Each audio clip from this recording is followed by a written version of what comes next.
In this video, we're going to show you how to install the VVT solenoid on your Nissan Murano located behind the engine.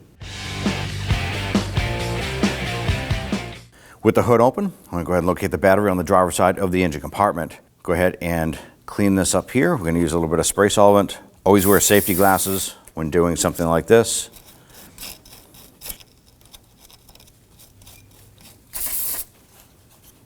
We're going to use our 10mm socket. You can use a ratchet or a wrench.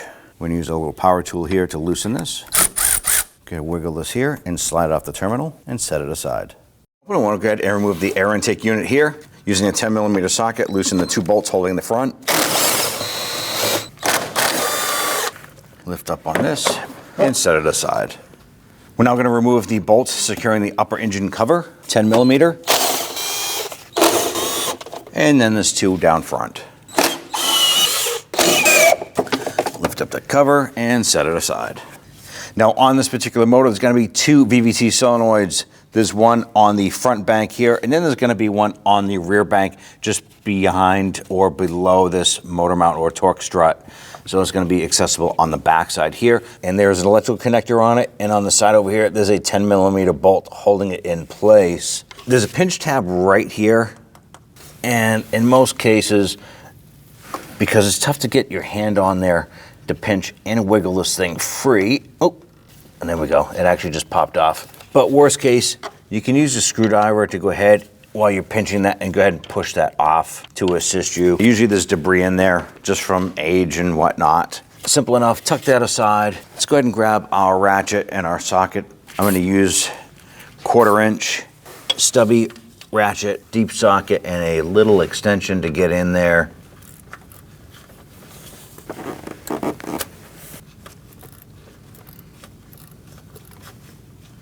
Now if you can, get your hand down inside there. In most cases you can spin that bolt out.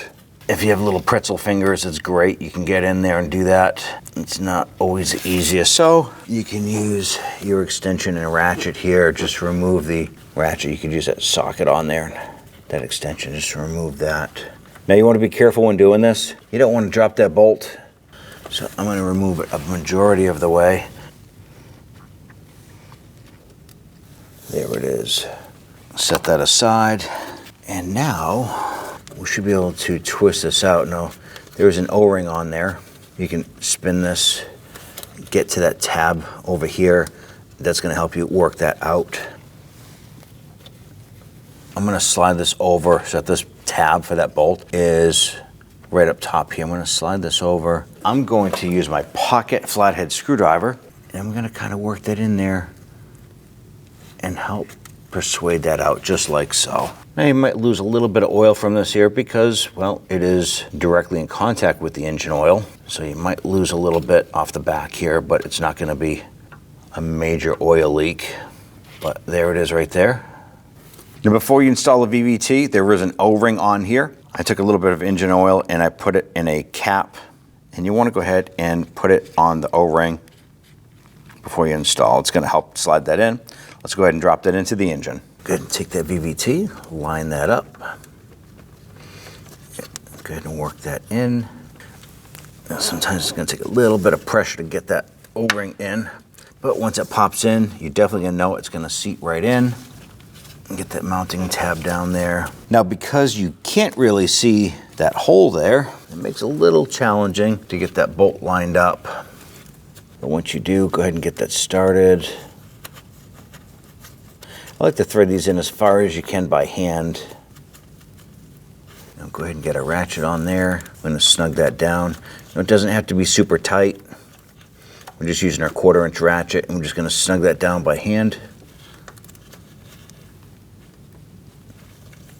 Then go ahead and grab that electrical connector. Going to line that up and push it on. You're going to hear and feel it lock in a position. Now this procedure is identical for the one on the front of the engine. If you happen to have a check engine light or a code for the VVT, go ahead and use a scan tool, properly clear that code. Let's go ahead and grab our engine cover, line this up, and ideally you want to get the two front bolts here lined up first, and then we'll go ahead and get those started. Just snug those down gently. Then on the top, we have the 2 bolts that are gonna go up here. Get these 2 bolts dropped in. Get those started, and we'll snug those down. Let's go ahead and install our upper air intake. This portion here is gonna go into the air filter box, and then there's this little plastic post here that goes into the rubber grommet.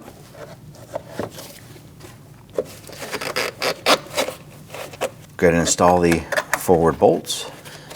Once you get those started, go ahead and snug them down. Now that we have everything secured, reconnect the ground terminal on your battery. Go ahead and grab that negative terminal. Twist that on there as far as it'll go. And let's go ahead and snug that down. You can feel it snug down a little bit.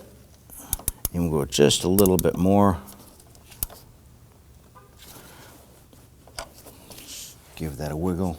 You can see that that is still loose here, so we're going to continue to tighten that down a little bit. Give that a wiggle. All right, we're solid now. Don't forget, clear those codes and you're all set.